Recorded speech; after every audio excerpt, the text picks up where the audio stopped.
Some of what feels most like you know, that running commentary, that judge, that narrator in your head, may have started actually in someone else's mouth. Think about that. Hi, I'm Dr. Lori Stevic-Rust. 40 years of sitting with people through their hardest moments has taught me one thing. Our power lives in our courage to be real. This is where we stop pretending and we find our way back to ourselves. I'm glad you're here. Now pull up a chair. This is Becoming Real. Do you hear voices? Come on, of course you do. We all do. Now, not in a clinical, call your therapist kind of way, but in that very human, very real way where there is a constant running commentary in our head that sounds a lot like, well, sometimes like us, and sometimes like everyone but us. Even Chris Young, the country singer, hears them. You know that song of his called I Hear Voices? And honestly, every time it comes on, I think about all the voices in my head. My Nana, Tina from seventh grade, my grandfather, my mentor and cherished friend Debbie. And I think about how often I've sat with someone in my office and asked them, whose voice is that? Because here's the thing, we all have them. Some of them are obvious and we know exactly who they are, the good or the bad. And then there are those messages that are baked so deep into how we think, how we feel and act, but we aren't even aware that they are influencing our lives. And most of us have never stopped long enough to figure out where those voices actually come from or how we've been living our lives around and inside those voices. But once we hear them, once we recognize who said them, we begin to regain control over our lives. And Chris Young captures that perfectly. He's singing about the voices he carries around, his granddaddy, his dad, like those voices showed up at exactly the moments he needed them most. It's tender and a reflection of how beautiful and affirming messages can carry us through a lifetime. That's what a good voice does. It stays with us in a way that holds us up, encourages us, and guides us to our true self. But not all the voices spinning around in our head are like that. Unfortunately, some of them are really a burden, a painful script that keeps us stuck in self-doubt or shame or a version of ourselves we never were supposed to stay in forever. We all have a variety of voices, the kind ones, the life lessons ones, the demeaning ones, the inadvertently hurtful ones. And then there are the ones we don't even know are there. They aren't sitting in our conscious awareness. They're buried, wired so deeply into how we think, feel, and they just run in the background, shaping our choices and our lives without ever asking our permission. Now, of course, there are so many voices for all of us, and many go unnoticed, and some fade with time, while others stay at the foreground of our mind and form a lasting impact. If we let them, if we choose to keep them. Now, in my awareness, I have my Nana on one side and Tina from seventh grade on the other. Don't we all have a Tina from seventh grade? My grandfather, my mentor and cherished friend Debbie, all of them still talking, all of them still in the room with me decades later. Some can get quiet and fade, and others fight for center stage. And then there are those that we hear, but that have no real power over us anymore because we did the work. My grandfather, for example, he was not a cruel man, but when I was really upset as a child, crying the way kids cry when something actually hurts, he would say, "Stop crying or I'm going to put you in the shower." I can still hear that. I can still see the moment. And I know what a little girl concluded from that my big feelings were unwelcome. That's the part of us that spills over, making other people uncomfortable. But today, when I hear that voice, I feel something different. Gratitude, actually, because other voices, including eventually my own, got louder. They overshadowed that one. And somewhere along the way, my sensitivity stopped being something I hid and it became something I claimed. The ability to be moved, to feel deeply, to be brought to tears. That's not a weakness I outgrew. It became what I believe to be one of my greatest strengths as a psychologist and as a human being. That's what taking control of a voice looks like. Not silencing it, just refusing to let it be the last word. And that's really what this whole episode is about. Because somewhere along the way, I think it might have actually been the song, I started asking myself the same question I've asked people in my office for almost 40 years. Whose voice is that? And do you actually want to keep it? Because those are two very different questions. And most of us never stopped long enough to ask either one. Now, to be clear, just because we can consciously trace the hurtful, traumatic, and shameful messages doesn't mean that change is easy. Many years and decades of reinforcing the negative messages in your head takes time to unravel and reframe and rewire. But it can be done. It takes awareness and choice. The ability to hear the message and pause long enough to remember, I get to decide what I do with this. I know that because I've lived it and I've watched others learn to let the harmful voices pass by without influence while grabbing and holding on tightly to the encouraging ones. Let me tell you a story about shoes.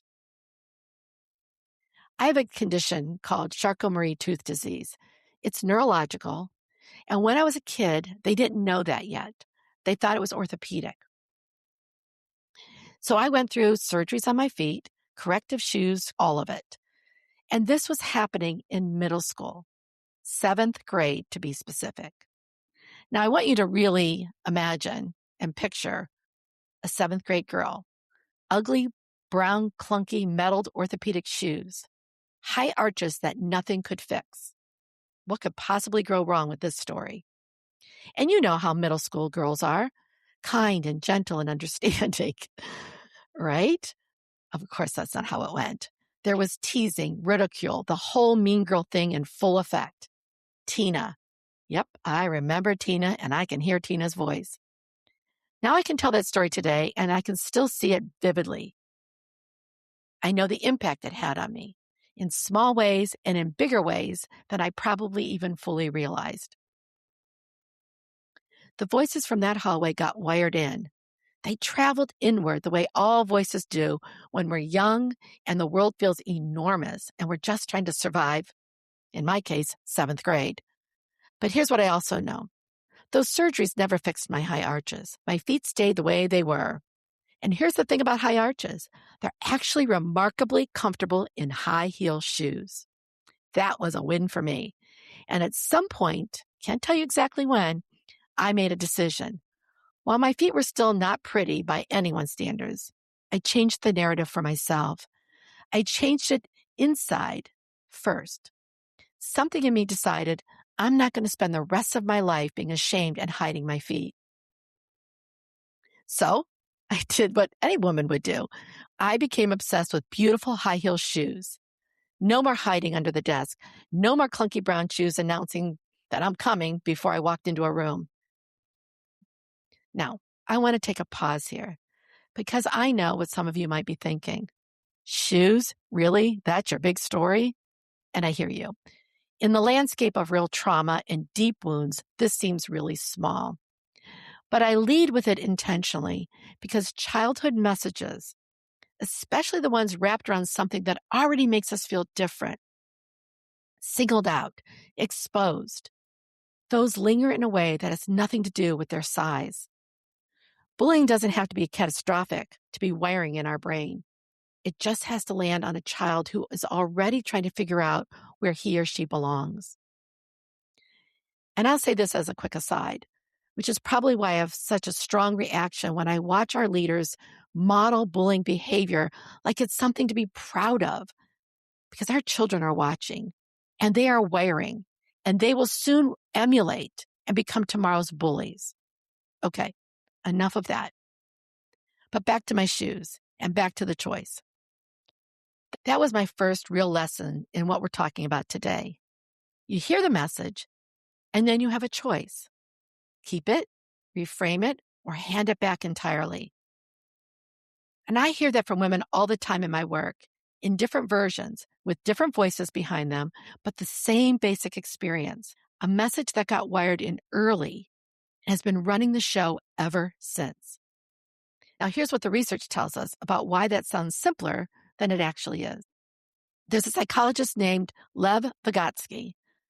His work is from the 1930s, and honestly, yeah, we're still catching up to the data.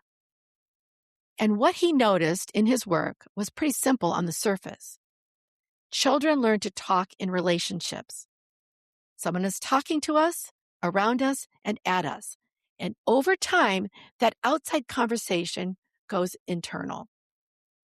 The voice that was once between you and another person becomes the voice in your own head. So the voice in your head is not original. It didn't generate itself. It was built from what you heard, what you absorbed, what you concluded when you were small and the world around you felt really big. Which means, that running commentary, that judge, that narrator in your head may have started actually in someone else's mouth. Think about that. And as children, we're not simply tape recorders. We don't just receive messages and file them away unchanged.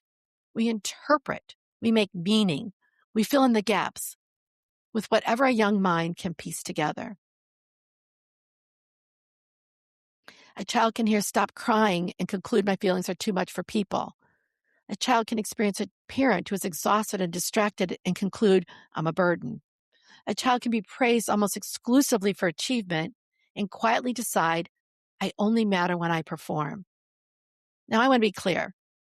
There are adults who are cruel for the sake of cruelty, and real trauma happens. And that, quite frankly, is a different conversation. But what I'm talking about right now are the parents and adults who said things believing they were being helpful or who had no idea how their words were landing on a child. They weren't trying to wound anybody, but the child is always making meaning. And those meanings don't stay in childhood. They become the lens through which we see everything that comes after. And I see that lens every week in my office. I think about a woman who came to me exhausted and resentful and genuinely confused about why she felt like that. I mean, she was doing everything right by every measure she had been given. Showing up for everyone, saying yes, being available. And then when I asked her what was happening in her head the moment someone asked her for something, anything, she thought about it and said, I hear, don't be selfish, and good people show up. And then I asked her whose voice that was. She got quiet for a long time, and then she said, I don't actually know. It's just always been there. I assumed it was mine. That's what a lens looks like. It's not a memory anymore. It's simply just the air that she breathes. Or the woman who gets sharp feedback at work, and before she can even ask herself, was that actually true? Was that delivered respectfully? She's already turned on herself. She can hear herself saying, you're just being too sensitive. It's just feedback. Don't make a big deal out of it. Get over it. She does the dismissing before anyone else can. Now that voice sounds like maybe self-awareness, but it's often actually self-abandonment because we know better. We simply follow that voice in our head without questioning it. Or the woman who wants to apply for the leadership role, raise her fee, say the thing in the room that everyone else is avoiding, and the voice arrives before she even finishes her thought. Who do you think you are? You're not ready. Don't get too big for yourself. She waits. She overprepares. She tells herself she just needs a little more time, a little more certainty. Now, on the outside, that might look like being careful, but underneath it is an old voice trying to keep her from thinking too much of herself, from becoming arrogant. Those very, very consistent messages that are primarily given to women. I mean, let's be honest. How often does a man say, I hear a voice inside of my head that says, don't get too big, don't get arrogant. We know. The messages are very different for women. 3 different women, 3 different voices, all of them wired in early, all of them running on autopilot. And then there are the voices on the other side, the good ones, the affirming ones. And here's where it really gets interesting. Because you would think those would be the easy ones to hold on to, right? I mean, hanging on to something positive, something beautiful, something affirming about ourselves, that should be simple, but it's not. I worked with a woman who had people in her life who genuinely loved her and saw her clearly. Her husbands, her colleagues, a mentor who believed in her completely. And when I asked her about those voices, the things that they had said that were true and kind, she got quiet in a different way. And then she said something I've heard more times than I can count. She said, well, those people love me. So of course they're going to say nice things. She had a whole system for dismissing every good thing that came in. Her husband's admiration, well, he's biased. Her colleagues' respect, they don't really know her. Her mentor's belief in her, that's just encouragement. The harmful voices she treated as fact. The affirming ones she treated as suspect. And then there was another woman who described something genuinely beautiful her mother said to her. A real specific, loving thing about who her daughter was and what she was capable of. And when I asked where that voice is, she looked at me almost apologetic and said, well, she's my mom. She had to say that. This woman had received a gift and she handed it straight back. Now, that's not a character flaw. That's our neuroscience. The brain has what researchers call a negativity bias. It is literally wired to hold on to threatening or painful information more strongly than affirming messages. It is a strong survival mechanism. Danger needed to be remembered. Safety could be taken for granted, which means the harmful voices don't feel louder because we're broken. They feel louder because we're human. Our brains were designed to give them more airtime. The good voices need us to actively choose them, to let them become wired, to say, actually, that one is true, and I'm going to hold on to it. Now, my Nana didn't need a research study to understand that. She just knew. And before I tell you about her, I want to say something to the parents listening. Because if you're a parent, you know how often we get the blame for almost everything that didn't go well in a kid's life. All the things we could have and should have done differently. I recognize that my parents had to actually, parent, which is a whole different job than being a Nana. My Nana just got to be, again, Nana. No rules, no report cards, no consequences to manage, just pure presence and love. So no judgment here, none. Parents are doing the hardest job that there is. Please hear that clearly, parents out there. Parents guide, teach, discipline, and, which is why God invented grandparents and aunts and uncles to do the non-hard stuff. I was incredibly lucky because I had Nana for that work. Nana lived to 105. She was my person for 55 years. She held my secrets the way only someone who loves you without conditions really can. Carefully, without flinching, without ever once making me feel like I was too much. And she gave me something that I honestly didn't fully appreciate until much later. She gave me a different story about myself. Let me tell you what I mean. From the time I started school, my parents got the same report card at every single parent-teacher conference. Really, they did. She's smart, but she talks too much. Every year, same message. I don't even know why they went to parent-teacher conferences. We all could have written the script before they arrived. Even in my all-girls Catholic high school, my talking kept me out of the honor society. And Debbie, my teacher, my advocate, and today my cherished friend, really did go to bat for me, advocating hard, and it still didn't matter. Too much talking without my hand raised, I should add in full disclosure, cost me the honor society. And I wonder how many of you heard some version of that same report. Smart but, good but, talented but, kind but, quiet but. Whatever your but was, you know the one, the thing that came after the compliment that sort of canceled the compliment out. My parents did what parents do. They tried. Raising your hand, letting the teacher talk, asking fewer questions. I get it. They were trying to help me navigate a world that had rules, and I was not built for sitting quiet when I had questions or thoughts. I had to work on it. But the message accumulated underneath all of it was this: the need for me to ask questions, explore ideas, talk through everything I was thinking was a problem, something to be managed, something that was costing me things. And I wonder if you have a version of that, something that was named as your problem. You're too much. You're not enough. A thing about you that the world kept sending back marked wrong. And then my grandmother took that exact same evidence and handed it back to me differently. She wasn't dismissing the feedback. She knew I needed to follow the rules, but she also knew who I was. And one day, she leaned in and said, "But maybe talking is your gift. Just remember to use it for good."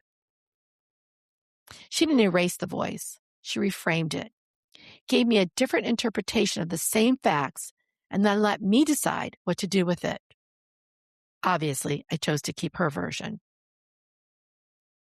A few decades later, I was receiving a corporate keynote speaker award. As I looked out into the audience in the large auditorium, there in the front row was my entire family. And there was my grandmother, 102 years old at the time, clapping loud.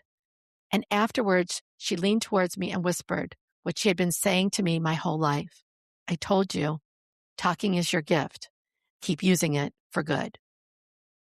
That is what it looks like when someone reframes a voice early enough and loves you loudly enough that you actually believe it.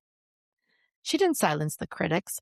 She made sure her voice was louder, and eventually her voice became mine. And I want to ask you, who does that for you? Whose voice has been that steady, that certain, that unwilling to let the wrong story win? Because that voice deserves as much airtime as you can give it, and probably even more than you've been giving it. And if you haven't had a Nana, if that voice has been quiet or absent, then part of this work is learning to become that for yourself. What the neuroscience tells us, and this is the part I find genuinely fascinating, is that these voices don't just live in our mind as thoughts. They live in the body. They get encoded in emotional memory, tied to the threat detection system, wired into the nervous system through repetition and emotional intensity. Remember, the brain is a prediction machine, always using our past to anticipate our future. Always using our past to anticipate our future. So when a woman in meeting feels shame rise before she can even evaluate the feedback, that's not irrational. That's her nervous system running old footage, checking this moment against every other moment where she was told she was too much, too emotional, too sensitive. The voice is not just a thought, it has a physical residence and address in our body. That's why you could know something intellectually and still feel it differently in your body. You know you're allowed to say no and yet still feel the guilt, the tightness, the low-grade panic when you try. The body learned something. And the body is not easily argued out of what it believes. So let's talk about what you actually do with all of this. Because awareness is the beginning, but it's not the whole thing. And I think we do people a real disservice when we stop at just noticing our thoughts, as if noticing and changing are the same thing. Decades of reinforcing a message takes time to unravel. The voice that got wired early through repetition, through emotional intensity, through a nervous system that was just trying to keep you safe, those do not dissolve because you had one good insight. But they do shift. I've watched it happen hundreds of times. It just requires consistency in you. It starts with naming it, just the actual sentence. What did that voice just say? Not the feeling, the words. Because a voice you cannot name has complete power over you. A voice you can name is something you can actually look at and then change. Then ask yourself, who is it? Who is saying this? Who told me this? How old is it? What was it protecting when it first showed up? This is not about blame. It's about context. A voice that made sense in 7th grade deserves to be evaluated by the woman I am today, not automatically listening to it or obeying it or believing it or following it. Then you ask the harder question. And this is where most people stop, but it's actually the most important part. Is there a good voice I am dismissing right now? Is there something true and affirming that someone has offered me that I have quietly labeled as biased or too kind or not objective enough to count? Because the harmful voices will fight for center stage on their own. The good ones often need you to actively choose them, to let them stay long enough and be repeated enough to get wired into your brain and felt in your body. To say, actually, that one is true, and I'm going to hold on to it. And then you get to decide. You have 4 choices. You keep it because some voices hold real wisdom and deserve to stay. You reframe it like my Nana did, find the more honest and generous version of the same message.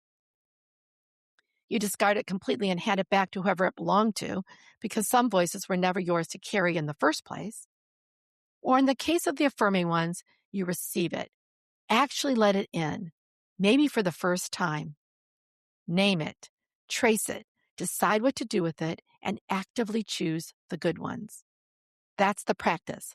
It's not a one-time thing. It's not always clean, but it's real and it works. And I want to be really clear about something else, because I think we get this wrong a lot. The voices are not the problem. We all have them. We will always have them. The goal is not to get rid of the voices. That is never going to happen, and honestly, it shouldn't. Some of them belong. Some of them are protecting you. Some of them are your Nana. The goal is to stop letting all of them have equal authority, because right now, some of you are giving the harshest voices in your head the primary seat at the head of the table, while the kindest and most accurate ones are still waiting out in the hallway. The goal is to not simply quiet the inner critic. That's not healing. That's just a different kind of performance. The goal is awareness, the ability to hear the voice and pause long enough to ask, wait, where did that come from? Is it true? Is it mine? Does it belong in the life I am building? Because here's the difference between someone who is run by their voices and someone who has done their work. It's not that the ones who have done the work never hear the old messages. They can still hear them. But there's a beat now, a pause between the voice and the behavior, a moment where they get to choose. The pause is everything. That pause is the whole thing.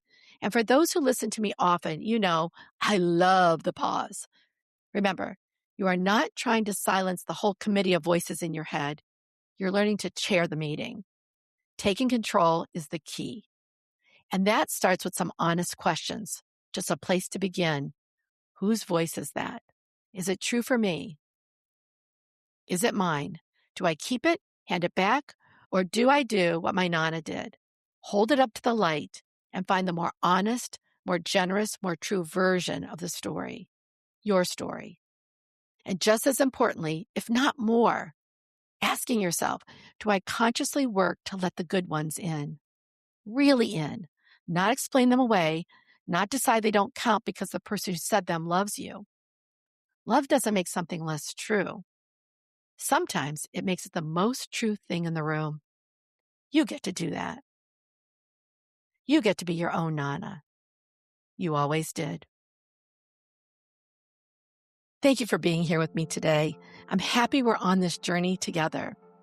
I hope this conversation gave you something to think about, maybe a moment of pause, a little insight, or something you can carry into your own life. To stay connected, follow Becoming Real. Share it with someone who may also need it. And if you have a minute and you feel kind, please leave a review. It helps more people find the show.